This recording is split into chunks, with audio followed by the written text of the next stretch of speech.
হ্যাঁ, আমরা সবাই খুব খুশি। এরকম আনন্দের মুহূর্তগুলো খুব দামি। এবার সবাই মিলে উদযাপন করি। কিরে রতন, বাগানের পাশে বসে কি চিন্তা করতেছিস? সন্ধ্যা হয়ে এলো, বাড়িতে যাবি না? আর ঘর ঘরে যে আর কি হবে ভাই, আমি আছি মহা চিন্তায়। আর দু একদিন পরে তো আমাদের এই ফল বিক্রি করে লাখ লাখ টাকা হবে, তখনই টাকা রাখবো কোথায়? তুমি কি শোনোনি ভাই, গতকালকে মোতালেব কাকুর বাসায় চুরি হয়েছে? তার দরজা ভেঙে ঘরে ঢুকে তার সিন্দুক ভেঙে তার সমস্ত ধন সম্পদ সব লুটে নিয়ে গিয়েছে। তাই তো আমার এই দুশ্চিন্তা। তাতে আমাদের কি? আমরা এতে এত চিন্তিত হব কেন? দেখছো তুমি কি সরল সোজা বড় ভাই। আরে তোমার এই ফল বিক্রি করা টাকা তুমি কোথায় রাখবা? তোমার যে বাঁশের বেড়ার ঘর, দরজাটা লাথি দিলেই ভেঙে যাবে, তারপরে তোমার ঘর থেকে সব লুট করে নিয়ে যাবে। আসলেই তো, তুই তো আমাকে বড় চিন্তায় ফেলে দিলি। তাহলে এখন কি উপায়? চিন্তা করো না বড় ভাই, আমি তো আছি। তোমার টাকা সব আমার ঘরে রাখবা। আমার ঘরের ওয়াল পাকা করা, জানালা গ্রিলের সিট দেওয়া, এবং ঘরের ভিতর সিন্দুক, লোহার সিন্দুকের ভিতর টাকা রেখে তালা মেরে রাখবো। চাবি সব সময় আমার কোমরে থাকে। তুমি এ ব্যাপারে আর কোনো চিন্তা করো না। তোমার টাকা পয়সা যা হবে এবং ভাবির গয়না অলংকার যা হবে সব কিছু আমার ঘরে রাখবে। নাকি আমাকে বিশ্বাস করো না? না না, সে কি, তুই আমার ছোট ভাই, তোকে বিশ্বাস করব না?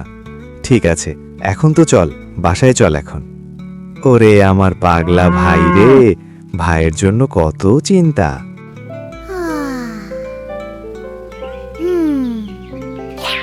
তাহলে তুমি সব টাকা রতন ভাইয়ার বাসায় রেখে আসবে। আমি বলি কি, আমাদের টাকাগুলা ব্যাংকে রাখা যেত না? না, ব্যাংকে যাওয়াটা এখন ঠিক হবে না, কারণ সবাই জানে আমার কাছে ফল বিক্রি করার টাকা আছে। আর এখন চোর ডাকাতের আনাগোনা বেশি, তাই ছোট ভাইয়ের বাসার সিন্দুকে টাকাটা রেখে দেই যত্ন করে। সেটাই ভালো হবে। আমাদের যখন যা লাগবে তার থেকে চেয়ে আনলেই হবে। তারপরও টাকা পয়সার ব্যাপার, টাকা পয়সা যার কাছে যায় তার লোভ হয়ে যায়, পরে আবার কোনো সমস্যা হবে না তো? বাবা, কিছুদিন আগে দেখেছি কাকার সাথে এক লোকের দ্বন্দ্ব ঝগড়া চলতেছে। টাকা টাকা করে তুমি আমার কাকার সাথে টাকা দিয়ে ঝগড়া সৃষ্টি করো না। আরমান, ছোটরা বড়দের ব্যাপারে এত কথা বলতে হয় না। তোমার কাকা কত মানুষের সাথে লেনদেন করে, তাই একটু ঝামেলা হতে পারে। এটা নিয়ে কথা বলার কিছুই নেই।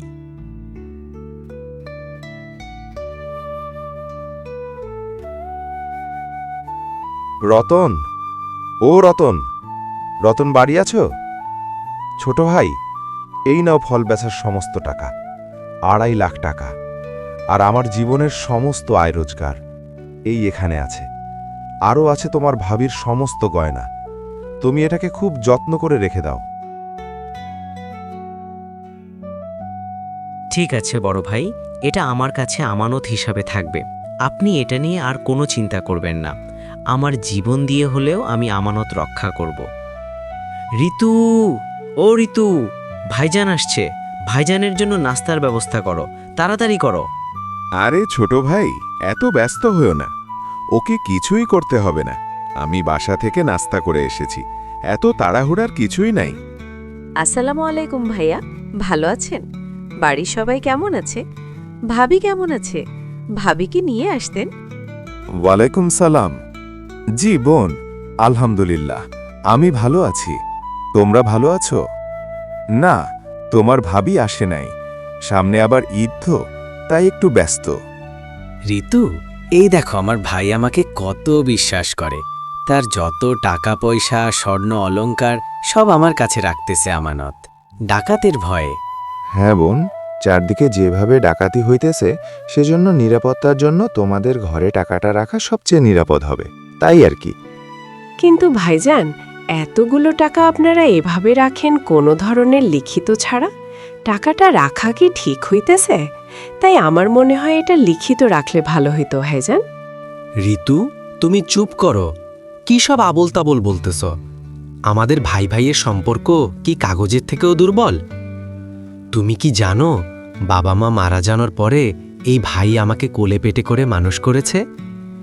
এই বড় ভাইয়ের ঋণ আমি সারা জীবন ভাইকে কাঁধে করে নিয়ে ঘুরলেও শেষ হবে না। তুমি জানো বাবা মায়ের পরে প্রথম স্থান আমার বড় ভাইয়ের? আমার ভাইয়ের এখনও ওই ভাঙ্গা ঘর কেন জানো? তার সারা জীবনের উপার্জনের টাকা আমাকে লেখাপড়া করাতে শেষ করেছে। আমার পুরোটা অস্তিত্ব জুড়েই আমার বড় ভাই। খবরদার এরকম কথা আর মুখে আনবা না। ভাইজান, আপনি কিছু মনে কইরেন না। কোনো কাগজপত্রের দরকার নেই। বোন ঋতু, চুপ কর রতন, অনেক বলিয়া ফালাইছোস। ঋতু আমার বোনের মতন, ও আমাকে সম্মান করে এবং বড় ভাইয়ের মতন ভালোবাসে, এই জন্যেই তো এই কথা বলেছে। রতন, তুই রাগ করিস না, কেউ জেনে ফেলার আগে টাকাগুলো যত্ন করে রেখে দে। ঠিক আছে বড় ভাই, আপনি কোনো চিন্তা করবেন না। জানো ঋতু, আমার বড় ভাই একটু ভীতু টাইপের, তাই তাকে ভয় দেখাইয়া এ টাকাগুলো আমার কাছে এনেছি। কেন জানো? এই টাকাগুলো দিয়ে আমি শহরে একটি কোম্পানির শেয়ার কিনব এবং 1 মাস পরে আমিও এই শেয়ার বিক্রি করে এর দ্বিগুণ 3 গুণ টাকা পাবো। আর সেই টাকা দিয়ে আমার অনেক কাজ বাকি আছে, আমি এগুলা করার জন্য বাইরে থেকে টাকা এনেছি। বড় ভাই তোমাকে এত বিশ্বাস করে, সেই বড় ভাইয়ের সাথে তুমি প্রতারণা করতে পারলা? তুমি এত নীচ! এই টাকা আমার কাছে দাও, আমি বড় ভাইয়ের টাকা এখন ফেরত দিয়ে আসব। মনে রাখবা, সে শুধু তোমার বড় ভাই না, সে আমারও বড় ভাই। আরে উত্তেজিত হয়েও না, আসল কথাটা তো শোনো। কি শুনবো? তোমার কোনো কথাই শুনবো না আমি। আমি এখন টাকা নিয়ে বড় ভাইকে ফেরত দিয়ে আসব। আর যদি তুমি আমাকে বাধা দাও, তাহলে আমি পুরো গ্রামের মানুষ জড়ো করে তোমাকে উচিত শিক্ষা দেব।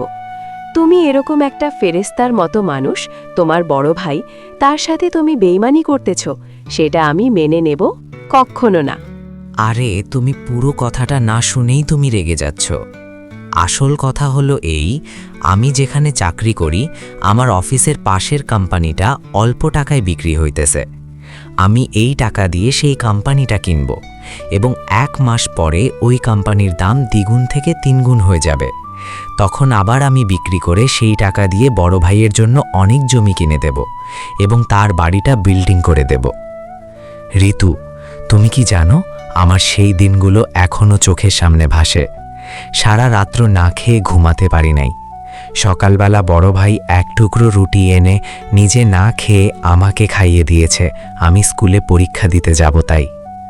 আমি কি সেই বড় ভাইয়ের সাথে বেইমানি করতে পারি? তুমি একটু অপেক্ষা করো আর বড় ভাইকে কিছু বলো না। ঠিক আছে, তাহলে তো কোনো কথাই নাই। আমি আল্লাহর কাছে দোয়া করি তুমিও এই যুদ্ধে সফল হও। তুমি তাহলে আজই বেরিয়ে পড়ো, দেরি করা ঠিক হবে না।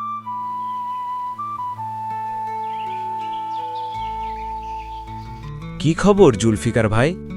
শুনলাম তোমার পাট মিল নাকি বিক্রি করে দিবা? হ্যাঁ রতন ভাই, ঠিকই শুনেছ। এখন আমার বয়স হয়েছে তো, তাই এত ঝামেলা ভালো লাগে না, বিক্রি করে দেব। তো কত টাকা বিক্রি করবা ঠিক করেছ?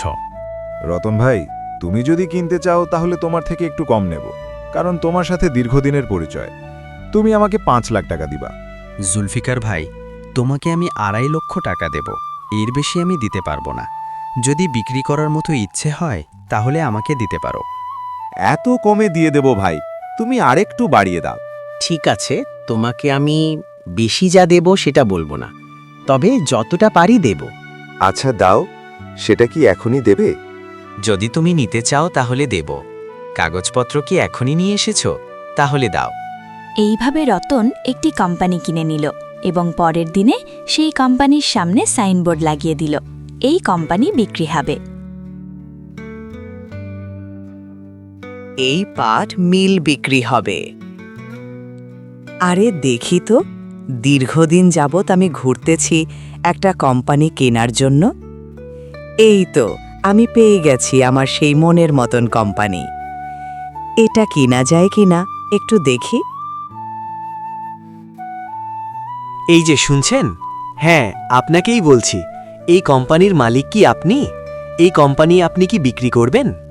হ্যাঁ ভাই, বিক্রি করব। আপনি কি কিনতে চান? তাহলে নিতে পারেন।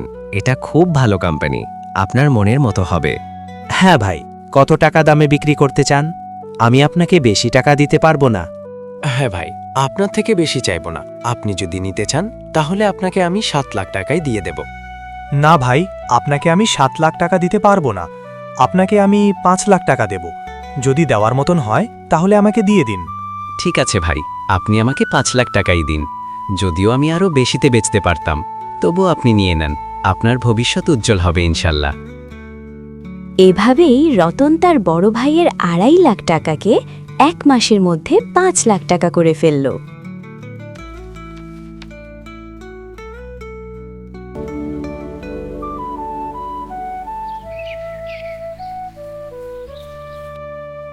ঋতু, আজকে আমি অনেক খুশি।